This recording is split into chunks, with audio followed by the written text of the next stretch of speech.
اب حضرت آدم علیہ السلام نے 10 بار درود پاک پڑھا اور یہ مہر بنا حضرت آدم علیہ السلام اور بی بی حوا رضی اللہ تعالیٰ عنہ کے درمیان جوڑا بننے کا رشتہ ہوا، اور اس کے بعد یہ ساری کائنات میں جو ہم دنیا میں آئے تو گویا پتہ چلا کہ وجہ تخلیق کائنات، یہ تو اس حدیث سے بھی پتہ چل گیا کہ نبی پاک علیہ السلام کے لیے یہ کائنات بنائی گئی، اور سبحان اللہ حضرت آدم علیہ السلام کا جو بی بی حوا سے جوڑا بنتا ہے اس کا مہر بھی نبی پاک پر درود پڑھنا ہے۔ اب سوچئے کب سے نبی پاک پر درود بھیجا جا رہا ہے، کب سے میرے آقا کا چرچا ہے۔ اللہ اکبر۔ شاعر لکھتے ہیں نا کہ یہ کائنات بنائی کیوں گئی، اتنی سجائی کیوں گئی، سبحان اللہ۔ وہ کہتے ہیں کہ خدا کیوں نہ کرتا آرائشیں بزم امکا میں، خدا کیوں نہ کرتا آرائشیں دنیا کے ساما میں، تمہیں دولہا بنا کے بھیجنا تھا بزم امکا میں۔ یہ ساری کائنات ہی سجائی گئی ہے نبی پاک علیہ السلام کے لیے۔ مولانا حسن ادا خان صاحب لکھتے ہیں نا، کونین بنائے گئے سرکار کی خاطر، کونین بنائے گئے سرکار کی خاطر، کونین کی خاطر تمہیں سرکار بنایا، ایسا تجھے خالق نے طرحدار بنایا، یوسف کو تیرا طالب دیدار بنایا۔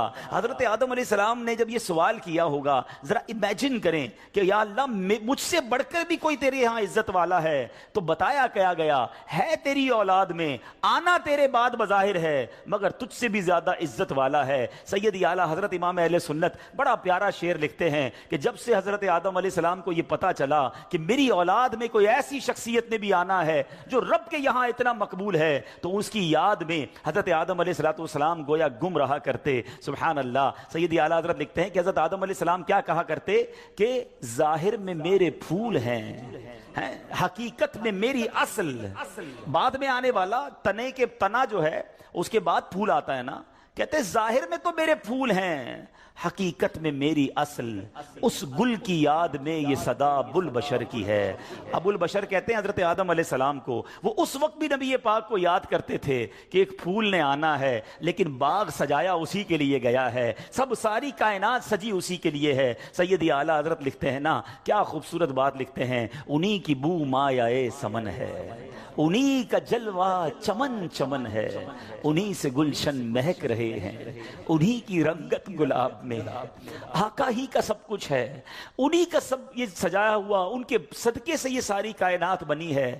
اللہ بس نبی پاک کا سچا غلام بنا لے، آقا اپنی غلامی میں قبول فرما لے، نبی پاک کا ذکر زبان پر جاری ہو جائے۔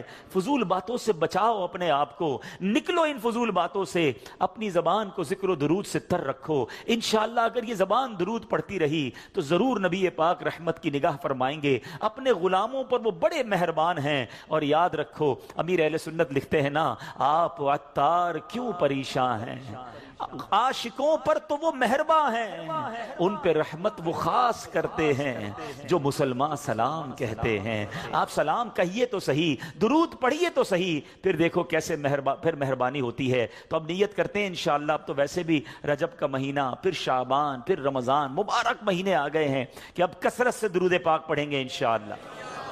آئیے محبت کے ساتھ بآواز بلند درود پاک پڑھ لیں۔ صلو علی الحبیب صلی اللہ تعالی علی محمد صلی اللہ علیہ وسلم۔ حضرت منصور بن عمار رحمۃ اللہ تعالی علیہ ایک روز واز فرما رہے تھے، تو کسی حقدار نے 4 درہم کا سوال کیا، کوئی غریب تھا، مسکین تھا، اس نے 4 درہم کا سوال کیا۔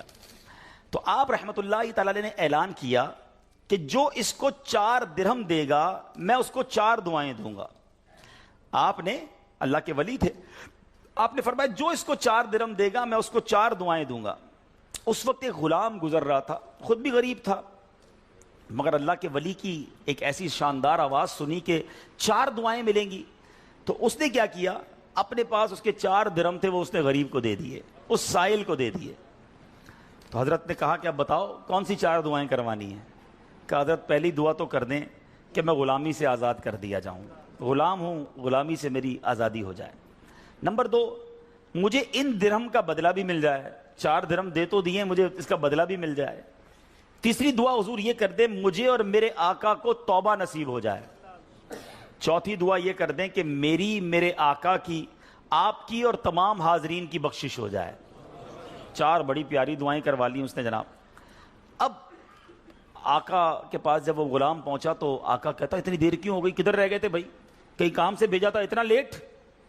کہتا ہے حضور ایسا ایسا ماجرا ہوا, راستے میں حضرت منصور اللہ کے ولی وہ کہہ رہے تھے جو 4 درہم دے دے میں 4 دعائیں کروں گا, میں نے تو 4 درہم دی اور 4 دعائیں کروا کے آیا ہوں. کہا اچھا بتاؤ دعائیں کون سی تھیں, پہلی دعا بتاؤ. کہا حضور میں نے پہلی دعا تو کی کہ اللہ مجھے غلامی سے آزاد کر دے. آقا کہتا ہے جا تو غلامی سے آزاد ہے. پہلی دعا فوراً قبول ہو گئی نا, پہلے آقا کو دعا سنائی, آقا کہتا جا تو غلامی سے آزاد. کہا بتا دوسری دعا کون سی کروا کے آیا؟ کہا حضور دوسری دعا میں نے یہ کی کہ جو 4 درہم میں نے دیے ہیں مجھے اس کا بدلہ مل جائے. غریب آدمی تھا ظاہر ہے. تو آقا نے کہا کہ میں نے تجھے 4 درہم کے بدلے 4000 درہم دیے. ارے بھائی واہ بھائی, تیسری دعا بتا کون سی کروا کے آیا؟ کہا حضور تیسری دعا میں نے کی کہ مجھے اور میرے آقا کو گناہوں سے توبہ کی توفیق نصیب ہو. یہ سنتے ہی آقا واقعی آقا تھا, اس کی زبان پر استغفار جاری ہو گیا, کہنے لگا یا اللہ میں اپنے پچھلے سارے گناہوں سے توبہ کرتا ہوں. کہا بتا چوتھی دعا کیا کروائی تھی؟ کہا حضور چوتھی دعا یہ تھی کہ آپ کی یعنی میرے آقا کی, میری اور تمام حاضرین اجتماع کی مغفرت ہو جائے. یہ سن کر آقا نے کہا 3 باتیں تو میرے اختیار میں تھیں, وہ میں نے کر لی, چوتھی میرے ہاتھ میں نہیں ہے. مغفرت کرنا تو اللہ کا کام ہے نا. اسی رات آقا نے خواب میں کسی کہنے والے کو سنا کہ جو تمہارے اختیار میں تھا وہ تم نے کر دیا, اور میں ارحم الراحمین ہوں, میں نے تمہیں, تمہارے غلام کو, منصور بن عمار کو اور تمام حاضرین کو بخش دیا ہے. کیا بات ہے, کیا بات ہے, سبحان اللہ. ہیں یہ میرے میٹھے اسلامی بھائیوں, یہ واقعہ جو ہے یہ کتنی زبردست موٹیویشن ہے کہ ہمیں نہیں پتا ہوتا